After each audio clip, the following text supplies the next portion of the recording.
네, 평촌공업고등학교 전기전력과 2학년 학생 여러분 안녕하세요. 여러분들과 함께 전기기기, 그 중에서 제4장 교류회전기기인 유도전동기를 같이 공부하고 있는 최희동 선생님입니다. 지난 시간에 우리는요, 유도전동기의 토크에 대한 문제들을 실제 문제들을 보면서 쭉 살펴봤습니다. 자, 그렇다면 오늘 이 시간에는 유도 전동기, 그 중에서 권선형 유도 전동기에서 나오는 비례추이 특성에 대한 문제, 실제 자격증이나 이제 교재에 나온 문제들을 풀어보면서 비례추이에 대해서 정리해보는 시간을 가져보도록 하겠습니다. 자, 단어 문제 33번으로 갈게요. 예, 우리 교과서가 아니라 이제 다른 교과서에서 나온 문제가 되겠습니다. 자, 문제가 어떻게 되냐면요. 유도 전동기의 회전력, 즉 토크와 공급 전압의 관계를 지금 묻고 있는 거죠. 유도 전동기의 토크, 회전력. 이 회전력이라고 하는 것은 토크하고 공급 전압 V, 즉 토크하고 전압의 관계는 어떻게 되는 것이냐, 이걸 묻고 있는 문제입니다. 선생님이 수업 시간에 말씀드렸다시피 이 유도 전동기에는 슬립이라고 하는 것이 존재하고, 그 다음에 권선형 유도 전동기에 이제 2차 저항을 삽입해 가지고 이제 토크나 속도를 조절하게 되는데, 그것 때문에 다음과 같은 상관관계가 성립한다 그랬어요. 뭐라 그랬죠? 토크라고 하는 것은 누구에 비례하더라? 공급 전압의 제곱에 비례하게 되더라. 이게 유도 전동기의 토크하고 단자 전압과의 공급 전압과의 관계가 되겠습니다. 따라서 유도 전동기의 회전력은 유도 전동기 회전력 토크라고 하는 것은 공급 전압의 제곱에 비례한다라는 것을 여러분들이 좀 기억을 해 주셨으면 좋겠습니다. 요것을 이제 문제화 시킨 문제가 좀 이따가 보면 또 나오게 되거든요. 그래서 33번의 답은 유도 전동기의 토크는 공급 전압의 제곱에 비례한다. 이렇게 답을 달아주시면 되겠습니다. 이해가 되셨습니까? 자, 다음 문제입니다. 단원 문제 34번 문제, 다른 교과서에서 나온 문제입니다. 문제가 어떻게 되나 한번 읽어볼게요. 삼상 유도 전동기에서 2차 저항을 증가하면, 즉 2차 저항을 넣었다라고 하는 이 자체가 뭘 얘기해 주는 거냐? 이 유도 전동기는 권선형 유도 전동기다라고 볼 수 있는 거예요. 권선형 인덕션 모터 유도 전동기가 되는 거죠. 그러면 기동 토크는 어떻게 되겠느냐라고 하는 문제예요. 자, 우리는 비례추이에 대한 내용을 배웠어요. 즉 2차 저항을 증가시켰을 때 기동 토크, 시동시 회전력은 어떻게 되겠느냐라는 문제입니다. 여러분들의 기억을 좀 상기시키기 위해서 교과서의 비례추이 그림을 잠깐 보도록 할게요. 자, 요 그림이 바로 권선형 유도 전동기의 비례추이 특성 곡선입니다. 지금 이 가로축이 지금 속도죠. 속도나 아니면은 뭐 슬립을 나타내고 있고, 세로축이 지금 토크가 되는 거예요. 자, 그랬을 때 여기 보세요.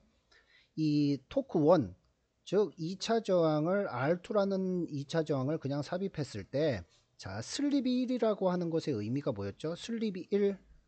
슬립이라고 하는 것은 동기 속도에 대한 동기 속도와 회전자 속도의 차이의 비락을 했었어요. 그러면 슬립이 1이라고 하는 것은 회전자의 속도가 제로라고 하는 거죠. 즉 회전자가 회전하지 않는 상태가 이 지금 원점이 되는 겁니다.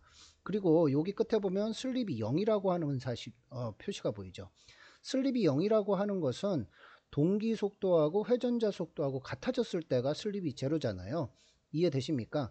그래서 지금 R2, 2차 저항을 R2라고 하는 어떤 임의의 저항을 넣어놨을 때 토크가 어떻게 나타나냐? 자, 요만큼 처음에 여기 부분, 지금 회전자 속도가 제로가 나오는 부분이 여기가 이제 시동을 걸 때의 회전력이 되겠죠. 그래서 이 크기가 기동 토크가 되는 겁니다.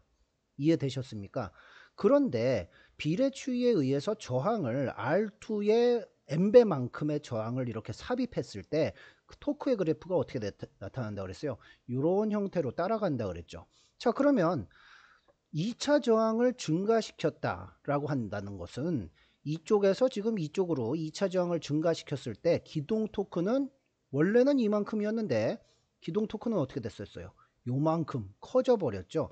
그래서 방금 전에 나왔던 문제는 2차 저항을 증가시켰을 때 기동 토크는 어떻게 되겠느냐라고 했던 문제였습니다. 이해되시죠? 그러면 아하, 2차 저항이 증가하면 증가할수록 기동 토크는 어떻게 된다? 커진다는 사실을 우리가 알 수 있는 거죠. 이해되셨습니까? 자, 그래서 삼상 유도 전동기의 2차 저항을 증가하면 2차 저항 증가하면 2차 저항을 증가하면 기동 토크는 어떻게 되는 거예요? 2차 저항을 증가하면 어떻게 되는 겁니까? 기동 토크는 그렇죠. 증가한다 이렇게 쓰시면 되겠죠. 근데 여러분들 문제에서 볼 때 지금 물어본 거는 기동 토크였었어요. 근데 여러분들 이제 자격증이나 이런 데서 헷갈리는 부분이 뭐냐면 2차 저항을 증가하면 이렇게 물어볼 수도 있습니다. 최대 토크, 이 전동기의 유도 전동기의 최대 토크는 어떻게 되겠느냐 이렇게 물어볼 때도 있습니다. 최대 토크는 불변이었죠. 변하지 않는다. 이거였었죠. 예, 요러고 유도 전동기의 비례주의 문제에서 여러분들을 자주 헷갈리게 하는 문제니까 잘 기억해 두셨다가 체크해 두셨으면 좋겠습니다. 자, 다음 문제 보겠습니다. 단원 문제 35번이 되겠습니다. 삼상 유도 전동기의 2차 저항을 n배로 하면, 자, 2차 저항을 뒀다는 것 자체가 지금 어떤 전동기를 얘기한다 그랬죠? 권선형 유도 전동기를 얘기하고 있는 겁니다. 그래서 2차 저항을 n배로 했을 때 똑같이 n배로 커지는 것은 어떻게 되겠느냐라고 묻고 있습니다. 자, 우리가 비례추이를 배울 적에 이런 것을 배운 적이 있어요. 자, 어떤 것을 배웠냐면, 자, 이런 겁니다. 권선형 유도 전동기의 2차 저항, 이 2차 저항이 있을 때에 그때의 슬립이 있었죠. 슬립이 1이었다라고, 슬립 1이라고 한다면 이 2차 저항이 예를 들어서 n배로 증가했습니다. n배로 증가했을 때 슬립은 어떻게 되겠느냐? 예, 똑같이 n배로 따라간다라는 모습을 우리가 확인한 적이 있었어요. 그래서 이 문제의 답은 바로 이제 슬립이 되는 겁니다. 즉 2차 저항을 n배로 하면 슬립도 똑같이 n배가 되는 거죠. 이해되셨습니까? 자, 이렇게 해가지고 여러분들 아까 전에 우리가 이제 외워야 될 게 좀 있었어요. 어떤 부분 외워달라고 그랬냐. 우리가 이제 수업 시간에 유도 전동기의 등가회로는 선생님이 수업 시간에 다뤄준 적이 없습니다. 그렇기 때문에 유도 전동기의 토크하고 공급 전압과의 관계는 어떻게 되느냐. 공급 토크라고 하는 것은 공급 전압의 제곱에 비례한다 그랬죠. 그거를 좀 하나 기억해 두셔야 되고, 두 번째는 슬립이라고 하는 것은 유도 전동기에서의 슬립은 저항이 비례함과 동시에 슬립도 똑같이 변화한다라는 사실을, 이 두 가지 사실만 여러분들이 좀 머릿속에 기억을 해 주셨으면 좋겠습니다. 자, 다음 문제로 넘어가겠습니다. 자, 다음 문제, 단원 문제 36번 문제고요. 다른 교과서에 나온 문제입니다. 권선형 유도 전동기의 기동 시 2차 저항을 넣는 이유는 뭘까요? 라고 했습니다. 기동 시. 문제가 좀 의미심장한데요. 기동 시에 2차 저항을 넣는 이유. 자, 우리가 2차 저항을 증가시켰을 때, 비례추이 곡선에서 2차 저항을 증가시켰을 때 무슨 현상이 일어나죠? 자, 봅시다. 그럼 잠깐만 선생님이 이게 과연 그림이 잘 그려질지는 모르겠지만 저희가 그려보겠습니다. 자, 그래서 이제 가로축이 속도 또는 슬립축이 되겠죠. 세로축이 이제 토크축이 되는 겁니다. 토크. 그 다음에 이 전동기는 최대 토크가 있죠. 최대 토크. 이만큼 최대 토크가 있어요. 그 다음에 요 원점이 회전자 속도가 제로가 나오는 부분이죠. 자, 회전자 속도가 여기가 제로입니다. 회전자 속도가 제로라고 하는 것은 슬립의 입장에서 봤었을 때 슬립은 몇이 되는 거예요? 1이 되는 거였죠. 그죠? 이해되셨습니까? 그 다음에 만약에 만약에 회전자의 속도가 동기 속도하고 같아지는 지점, 요 부분이 회전자 속도가 이제 동기 속도하고 같아졌을 때, 자, 회전자 속도하고 동기 속도하고 같아진다면 슬립으로 따져주면 이게 얼마입니까? 0이었었죠, 그죠? 그때 얘 어떻게 나타낸다 그랬어요? 이렇게 이런 그래프가 나타난다 그랬죠. 얘가 지금 예를 들어서 이제 R1 저항을 넣었을 때입니다. 2차 저항 하나. 근데 얘를 이제 n배만큼 2차 저항을 키워가지고 2차 저항이니까 여기 2라고 쓸게요. 2차 저항을 n배만큼 넣으면 요렇게 떨어진다는 겁니다. 그래서 요 그래프가 이제 n배의 R2 저항을 넣었을 때 2차 저항에 n배를 넣었을 때입니다. 그러면 자, 기동시에 2차 저항을 넣었다라고 하는 이유는 뭘까요? 자, 2차 저항을 증가시키면 자 보세요. 2차 저항 우리가 수업 시간에 했던 얘기입니다. 2차 저항을 증가시켰다라고 하는 얘기는 자, 방금 전에 문제에서 뭐였죠? 기동 토크는 어떻게 됩니까? 기동 토크는 증가했었죠, 그죠? 네, 기동 토크는 증가했었습니다. 처음에 요만큼의 토크가 기동 토크였지만 2차 저항에 n배를 했을 때는 기동 토크가 요만큼 됐었죠.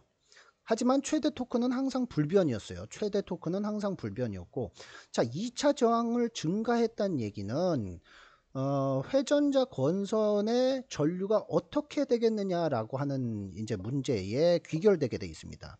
자, 저항이 증가하면 전류는 어떻게 될까요? 전류. 2차 저항이 증가하면 전류는 어떻게 될까요? I는 이꼬르 R분의 V였었죠, 그죠?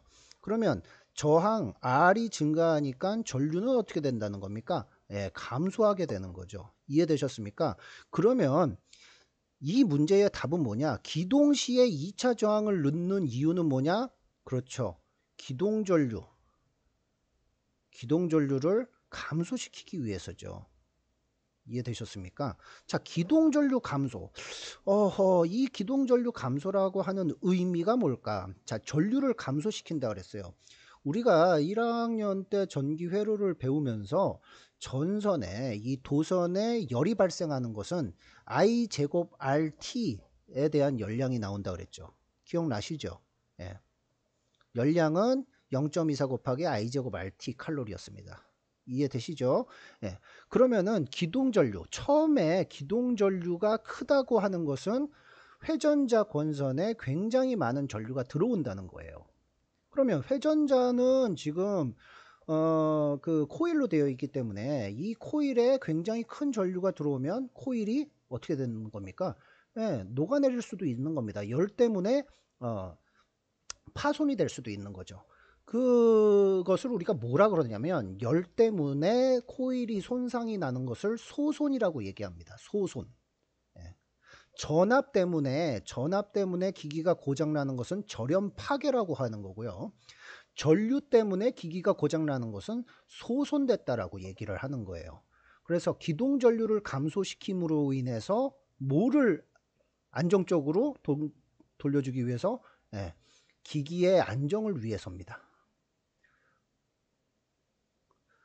그러니까 목적이 뭐예요? 넣는 이유는 기동전류 감소에 있는 거죠. 이해되셨습니까? 예, 그래서 기동전류를 감소시키기 위해서 2차 저항을 넣는다라고 여러분들이 기억을 해주시면 좋겠습니다. 자, 그러면 보통 이 기동전류라고 하는 것은 보통 전동기가 회전하기 시작할 때 어느 정도 흐르느냐? 전격 전류의 약 4배에서 6배 정도의 전류가 흐르게 돼 있어요. 엄청나게 큰 거죠. 사람이 감전되는 전류의 크기가 몇 암페어였습니까? 교류상. 예, 0.1암페어였습니다. 100mA. 예. 그러면은 이게 굉장히 큰 전류거든요. 1암페어라고 하는 것은 무진장 큰 전류예요. 예.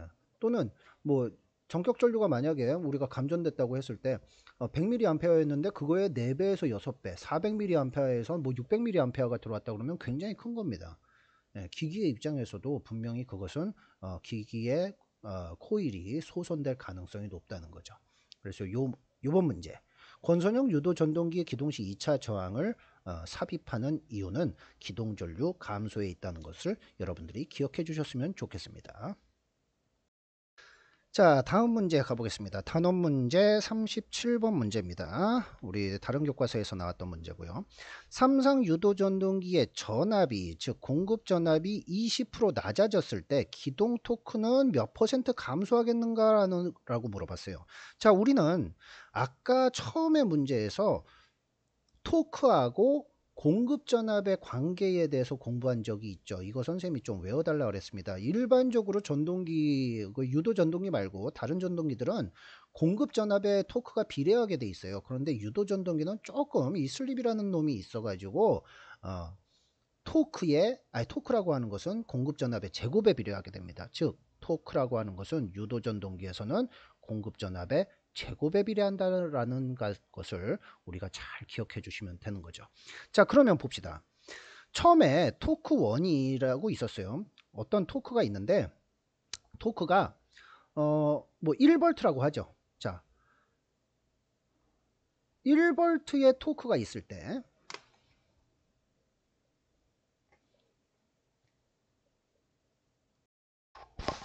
자, 봅시다. 1V의 토크라는 것이 아니라, 자, 보세요. 보시죠. 자, 이번엔 좀 바꿀게요. 예를 들어서 공급 전압의 제곱이 지금 토크에 비례한다고 했으니까, 자, 보세요. 예를 들어서, 자, 1V의 전압을 넣어줬습니다. 그때에 토크가 1토크라고 하는 게 나왔었어요. 그랬을 적에, 만약에 지금 문제에서 토크는 공급 전압의 제곱에 비례한다 그랬으니까 예를 들어서 공급 전압이 20% 지금 낮아졌다는 얘기죠. 그럼 1V에서 20% 낮아지면 0.8V가 되겠죠. 이 0.8V의 제곱은 얼마의 토크를 나타내겠는가 이 얘기입니다. 자, 그러면 내항은 내항끼리 곱하고 외항은 외항끼리 이렇게 곱하게 되면 어떻게 돼요? 토크 다시 기동 토크라고 하는 어떤 기동 토크는 88에 64, 0.64 토크가 나온다는 겁니다. 처음에 그냥 공급 전압을 1V를 넣어줬을 때는 1토크가 나왔지만 공급 전압을 20% 줄인 0.8V를 넣어줬을 때는 토크가 0.64 토크가 나온다는 거예요. 그러면 지금 문제에서는 기동 토크는 약 몇 퍼센트 감소했는가를 묻고 있는 거잖아요. 그러면 어떻게 하면 됩니까? 얼마가 감소한 거예요? 1에서 지금 0.64로 떨어진 거죠. 그러면 얼마가 감소한 겁니까? 0.36이 감소한 거죠. 그래서 36%가 감소한다. 기동 토크는 이렇게 대답해 주시면 되는 겁니다. 이해가 되셨죠? 네. 다음 문제로 넘어가도록 하겠습니다. 네, 다음 문제가 되겠습니다. 다음 문제, 단원 문제 38번 자격증 시험에서 나온 거예요. 유도 전동기에서 비례추위를 적용할 수 없는 것은 무엇인가 라는 문제가 나왔습니다. 자, 물론 이게 주관식이라서 여러분들 좀 쓰기 힘든 것도 있을 텐데 선생님이 지난번에 요 표를 하나 설명을 드린 적이 있어요. 자, 비례추위가 가능한 녀석이 있고 비례추위가 가능한 녀석이 있고 비례추위가 불가능한 녀석은 우리가 좀 구분지어서 외워놓자라고 했었습니다. 비례추위가 불가능한 거. 자, 비례추위가 가능한 것은 뭐였죠? 네, 토크 비례추위 가능합니다. 그 다음에 1차 전류나 뭐 이런 거 전부 다 비례추위 가능하고 마지막으로 역률 이런 게 가능했었어요. 요 세 가지가 비례추위가 가능한 녀석입니다. 그래서 우리가 어떻게 외우라 그랬죠? 어떤 선생님이 요거 이렇게 외우라 그랬습니다. 토, 그 다음에 얘 1, 그 다음에 얘 역, 토일 역으로 우리가 방송에서 외우라고 했던 선생님이 계셨었어요. 그래서 선생님도 그거 똑같이 쓰겠습니다. 토일 역으로 외워주시면 되겠습니다. 그 다음에 비례추위가 불가능한 게 있었습니다. 비례추위는 뭐가 불가능했었죠? 네, 기계적인 출력, 비례추위 불가능해요. 그죠?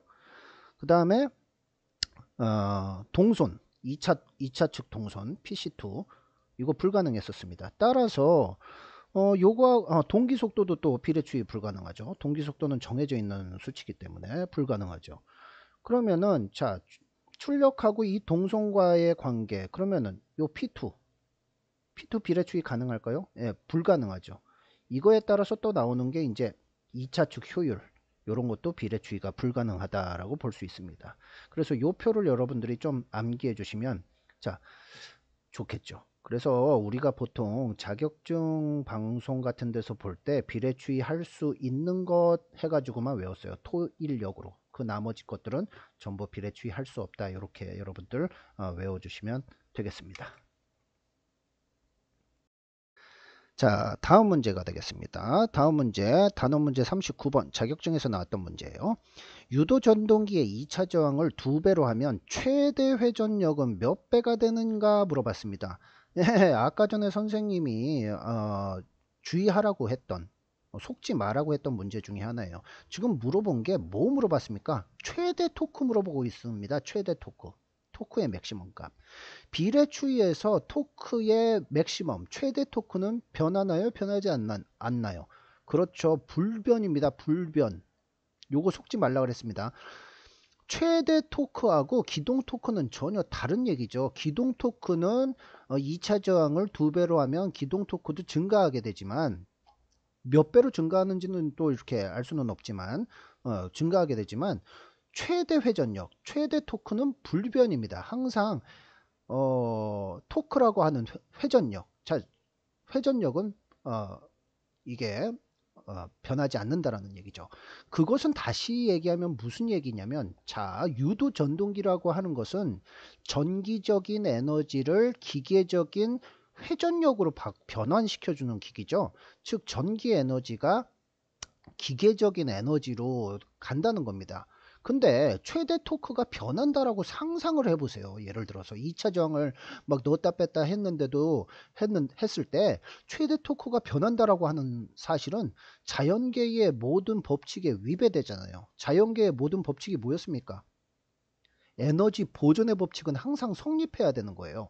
즉 전기적인 에너지가 기계적인 에너지로 변환이 된 건데, 유도 전동기라고, 이 전동기라고 하는 것은 최대 토크가 들쭉날쭉 막 왔다 갔다 한다라는 것은 에너지 보존의 법칙에도 위배가 되는 거 아닙니까? 그래서 2차 저항을 2배로 하면 최대 회전력, 즉 최대 토크는 불변이다 라고 여러분들이 알아주시면 좋겠습니다. 자, 다음 나온 문제는 마지막 40번 문제는 여러분들 토크에 대한 문제이기 때문에 선생님이 요번 강의에서는 다루지는 않기로 하겠습니다. 자, 지난 시간부터 요번 시간까지 토크와 비례추이에 대한 문제들을 쭉 살펴보면서 우리들이 이제 기말고사, 정기고사를 어떻게 준비해야 될까 이런 것도 한번 생각해 주셨으면 좋겠습니다. 거의 선생님이 풀어드렸던 문제들 중에서 조금 형태를 달리해서 출제할 계획이니까요. 여러분들 지금 뭐 수능 시험 준비하느라고 계속 지금 등교를 못하고 있는 상황이죠. 그 가운데서도 방송을 잘 들어주시고, 특히 요번에 문제풀이하고 지난번에 했던 문제풀이들을 잘 여러분들이 한 4시간 정도 될 겁니다. 4시간인데 동영상은 거의 몇 분이에요? 20분씩 해가지고 4개 하면 80분 정도입니다. 그 80분의 동영상을 여러분들이 쭉 다 보신다면 기말고사 준비하는데 문제가 없을 것으로 생각이 됩니다. 자, 그러면 다음 시간에 만나 뵙는 걸로 할게요. 여러분 고생하셨습니다. 안녕히 계세요.